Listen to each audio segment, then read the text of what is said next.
Assalamualaikum warahmatullahi wabarakatuh. Hari ni kita akan buat exercise sit up. Okay, sit up. Okay, kita sit up. Nampak ni sit up. Okay, perlahan-lahan. Alright. Satu, kita akan buat exercise sampai yang kata at least 10 10 satu set untuk kita punya orang kata kita nak mulakan badan hidup budaya yang cemerlang dan sihat. Okay, nampak. Okay, ni this is a pantai Port Dickson dekat Batu Empat. Alright, kat sini. Wow. Okay, siap lagi. Alright, continue. Okay, relax. Jangan paksa jantung anda bekerja. So, tenang, tarik. Alright, lagi. Bagus. Okay, ini exercise 2. Okay. Alright. Then 3. Okay. So, finish this kind of exercise.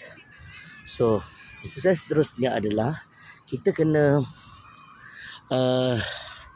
relax. Alright, relax. Okay, kita relax dia macam gini. Okay, tak letak tangan kat sini, push kat sini. Okay, tarik nafas, lepas. Kita nak training jantung kita.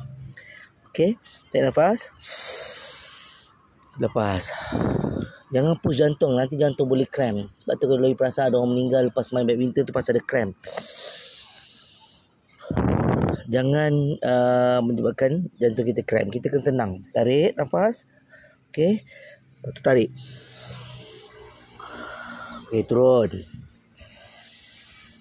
Tarik. Okey, tekan lagi. Okey. Okey, kedua tangan pula. Alright, kedua tangan. Okey, kita kedua tangan. Ini adalah begini struktur dia. Saya nak share dengan you all pasal apa. Ini adalah teknik-teknik yang betul. Ini pas. Okey.